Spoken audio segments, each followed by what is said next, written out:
writer and an actor in a new film of his own creation called Staten Island Summer. And he is part of the Weekend Update anchor desk from Saturday Night Live at the Colin Jost on Twitter. Colin Jost on the program. How are you, Colin? I'm good. How are you, Rich? I'm doing great. Nice to meet you over the phone here. I know. I love that we're both Staten Islanders, and we both had the same early job, which was writing for the Staten Island Advance. Wait a minute. You wrote for the Staten Island Advance? Are you serious? I did. I wrote there, and I was an editor there. It was my first job after college. That was the same for me. I graduated Michigan, and then I went and was a staff writer there for 3 years.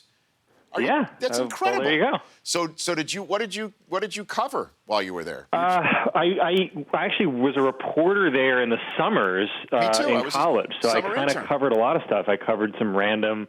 I wrote a lot of obituaries. I covered like some light crime stories, which was fun, and then. I was a night editor when I worked. That was my first job, so I was writing headlines and putting the newspaper together overnight. I worked 11 p.m. to 8 a.m. Well, so then you know. So then you would know just like better than most. In Staten Island, it's the Staten Island Advance. They put the accent on the first syllable. It's not the Staten Island Advance. It's the Advance. Yeah. Okay. I know. I feel like it was drilled into me working there that that's not how to say it. But that's how I said it growing up. Was Advance. The Advance. Hey, is the Advance here yet? We check a paper boy. The Advance guy. And then also when you take the obituaries at the Staten Island Advance, Colin, you could be.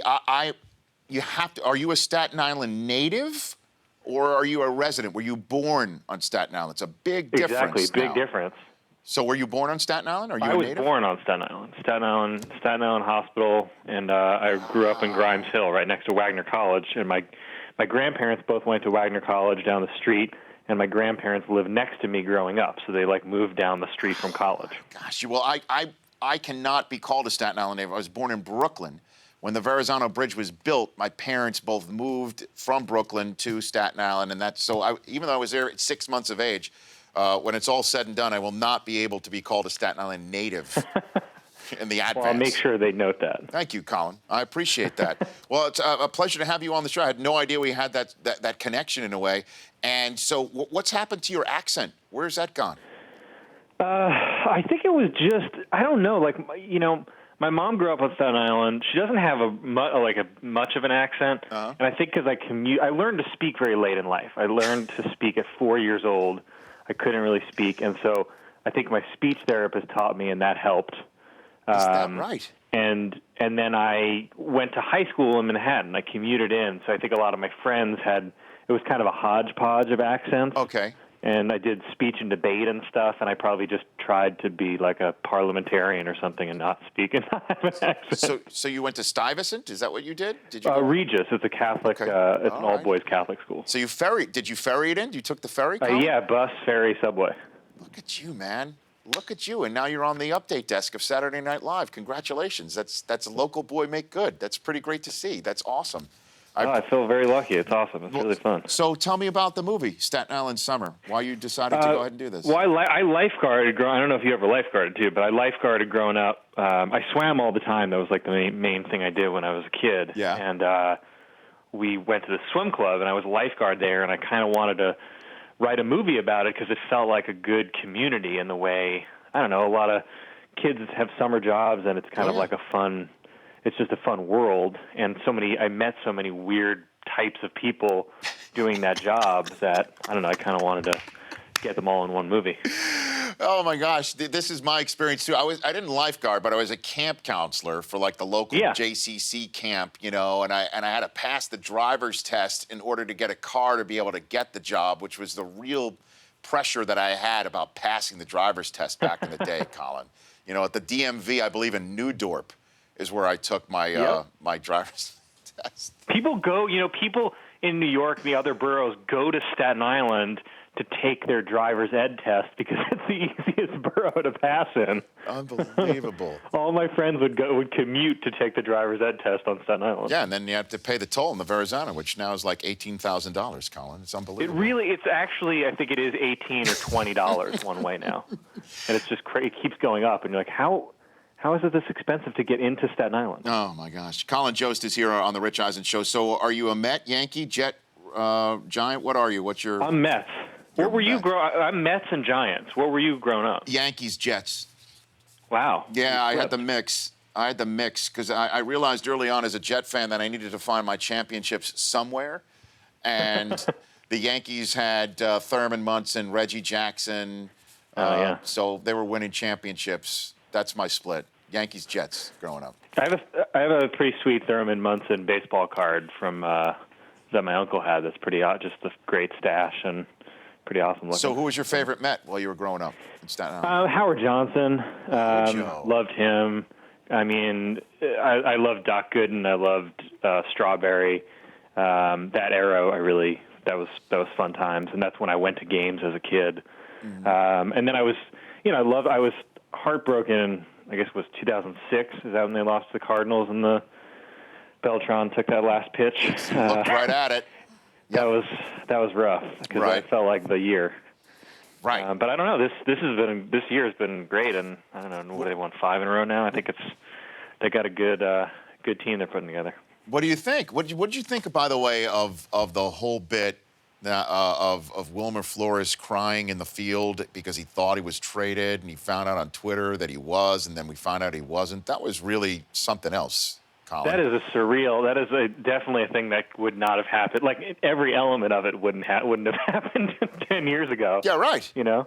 Yeah, I know, but that would never have happened to Howard Johnson. I'll tell you that. No, I don't. I could not imagine Darryl Strawberry crying. And so who's the best? Yeah, I don't know. It's weird. I just think the social media element of all of it is just another. I don't know. The thing I keep realizing in time, though, is all the social media things seem like such big deals in the moment, and then you almost don't remember them 2 years later. Like they burn so much brighter, but then they fade so much quicker now that you can't worry too much about any one thing. You know. Spoken like an ink-stained wretch veteran of the Staten Island Advance, Colin. You're a paper man at heart. Don't forget that while you're sitting there at the anchor desk on Saturday Night Live, mock anchoring, and don't forget you have a print background, sir. Comes from a real place. What about Eli Manning? I know you've gotten together with him. You've met him through your work on Saturday Night Live. He's got some really funny commercials for DirecTV out right now. It looks like the Mannings have some serious comedy chops, Colin. They do. I mean, I can't think of two. I don't know if I could think of any two funnier athlete brothers in history. Right? I don't know who else is close. That'd be an interesting list. Well, I guess the Smothers, if they had a game, right? If the Smothers had any game, right? Any passing. That's their one. That was their one.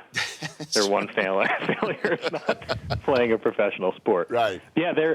Eli Manning is great, and I felt like he was one of my favorite hosts of all time, mainly because he, as a fan, gave me 2 championships, and so I kind of have to. I will appreciate that forever. So He was great, and also was really funny. I thought he was just a terrific host, and he's the only host to this day that I've ever asked their autograph. Yeah. And I have it in my house, and it's clearly not meant to be signed to a dude. And it's just lying back in footballs, right? On a pile of footballs with his hands behind his head, lounging out, and it just says to Colin, Eli Manning. And it looks like he signed it to a pretty girl that came up to him after a game. It is a little odd, but hey, it's yours, Colin, and you own it. It's mine. Yeah, you have to. You must own it. So, do you think the Mets make the playoffs this year, when it's all said and done? I always hate saying yes, because I feel like there's just as soon as a story is written about the Mets that's this is the year, it always something falls apart. So I would rather, as a Mets fan, I'd like to say, I don't know, maybe not. So hopefully that will help it. And then Jason Pierre-Paul will find out, as John Mara, the owner, said, we'll find out how many fingers he has when he finally comes into camp. Wow. Right? That, too, I get, from his standpoint, there's so much pressure and so much, riding on someone's contract and what their medical health is. And I get him being protective. Everyone's like, well, just include the team in the process. But it's such a business that I get him wanting to have his own deal with this on his own terms and include the team when he wants to. That makes sense to me, even though he's getting a lot of heat for that. Yeah. Well, Colin, look, I appreciate your calling into this program. I had no idea that our backgrounds were so similar. I'd love to have you in studio if you make it out to Los Angeles at any part, if your schedule allows it.